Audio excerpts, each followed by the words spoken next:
La palette qui glisse. Nous allons faire ce problème avec la méthode de l'énergie, c'est-à-dire la conservation de l'énergie mécanique. Première chose, nous allons déterminer quel est notre système. Pour ce problème-ci, mon système choisi sera la boîte. Donc, je vais ici encercler mon système. Voici le système, la boîte.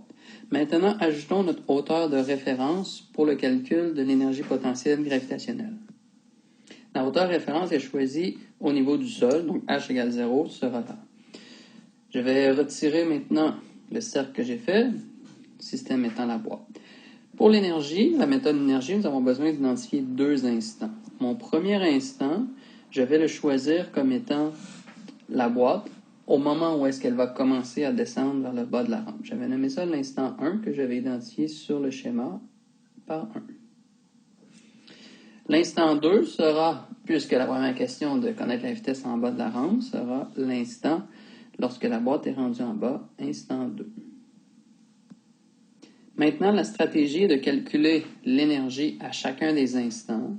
Et entre les deux instants, s'il y a eu un travail par des forces non conservatives, ça va faire varier notre énergie entre les deux instants. Commençons par l'instant 1, l'énergie à l'instant 1. Donc, E1 va être égal aux formes d'énergie possibles. Donc, dans le cadre du cours, nous allons avoir soit de l'énergie potentielle gravitationnelle, de l'énergie dans un ressort et l'énergie cinétique. Dans ce cas-ci, nous pouvons simplifier. Il n'y a pas de ressort, donc U ressort sera de 0. Dans l'énoncé, on mentionne que la vitesse initiale est de 0, pas d'énergie cinétique. Seule forme d'énergie potentielle gravitationnelle, donc l'énergie à l'instant 1, va être M, G, H1. On remplace par les valeurs numériques une masse de 3 fois 9,81 fois une hauteur de 0,5. On va obtenir comme énergie à l'instant 1 14,7 joules. On va maintenant l'énergie à l'instant 2, E2. Même principe. Dans ce cas-ci, à l'instant 2, il n'y a plus de hauteur selon notre référence, donc UG2 au 0. Il n'y a toujours pas de ressort. Nous n'aurons que de l'énergie cinétique, qui est 1/2 M, vitesse à l'instant 2, au carré. Il ne reste plus qu'à calculer maintenant le travail qu'il y a eu entre les deux instants. Le travail W, qui veut dire de 1 à 2. Donc, le travail, on exclut la gravité, puisque c'est déjà inclus dans l'énergie potentielle gravitationnelle. S'il y avait un ressort, on exclurait aussi le travail fait par le ressort.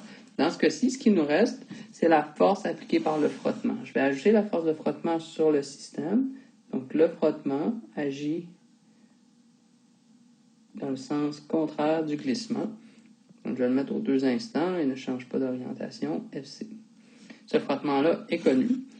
Puisque le frottement agit, je vais ajouter sur mon système aussi le sens du déplacement, S. Donc, le déplacement se fait parallèle au plan vers le bas, sens contraire du frottement. Donc, le frottement fait un travail négatif, qui est la force fois la composante parallèle du déplacement fois S. Donc, dans ce cas-ci, nous avons moins 5 fois 1 mètre. Donc, moins 5 joules. Il ne reste plus qu'à combiner tout ça dans le principe de conservation de l'énergie. L'énergie à l'instant 1 plus le travail fait par les forces non conservatives est égal à l'énergie à l'instant 2. Donc, E1, 14,7, moins, vu que le travail négatif, 5 joules, est égal à E2, qui est 1/2 M V2 au carré. Ceci nous permet d'isoler la vitesse, puisqu'on connaît la masse. On va obtenir une vitesse de 2,54 mètres par seconde. À la question B, on veut connaître la distance que va parcourir la caisse si elle continue sur le plan horizontal une fois qu'elle est rendue en bas de la rampe. Je vais rajouter le plan horizontal ici. Je vais dessiner une caisse qui est rendu à son instant final. Donc, à cet instant-là, sa vitesse est rendue de 0.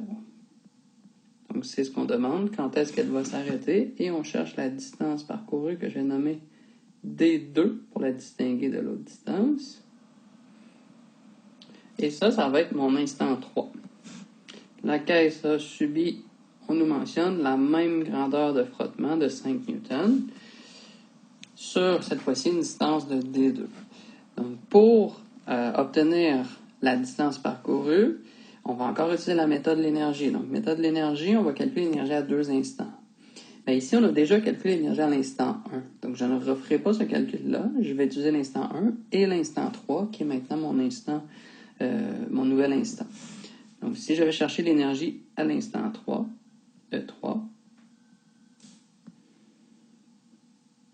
on a encore des forces qui se simplifient. On est rendu à une hauteur de 0. Pas d'énergie potentielle gravitationnelle, il n'y a pas de ressort 0, et on veut savoir quand est-ce que la caisse, la palette va être arrêtée, 0.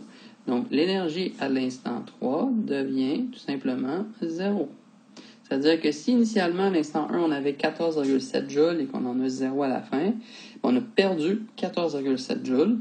Où est-ce que cette énergie est rendue? Elle est rendue une énergie thermique due au frottement entre la caisse et la surface. Donc, l'énergie n'est pas perdue, elle est juste convertie sous une autre forme. Maintenant, nous devons calculer le travail fait de l'instant 1 à l'instant 3, parce que ce sont les deux instants que je veux comparer. Travail de 1 à 3. Donc, de 1 à 3, ça va être la force fois la distance parallèle. Donc, on va faire en deux parties. De 1 à 2, on avait dit que c'était moins 5 fois la distance D. Et de l'instant 2 à l'instant 3, ça va être encore moins 5 fois la distance D2. Conservation de l'énergie. L'énergie à l'instant 1 plus le travail fait de 1 à 3 égale l'énergie à l'instant 3. E1, 14,7 moins 5D moins 5D2 est égal à l'énergie à l'instant 3. Je vous rappelle qu'on connaît la distance D qui est de 1 mètre. Donc, on a seulement D2 à isoler, ce qui nous permet d'obtenir que D2 va être égal à 1,94 mètres. Il est à noter qu'on aurait pu faire la conservation de l'énergie de l'instant 2 à l'instant 3. La seule différence, c'est qu'on aurait calculé le travail de 2 à 3. Ici, j'ai fait de l'instant 1 à l'instant 3, donc j'ai calculé le travail de 1 à 3. Il n'y a pas de meilleure méthode.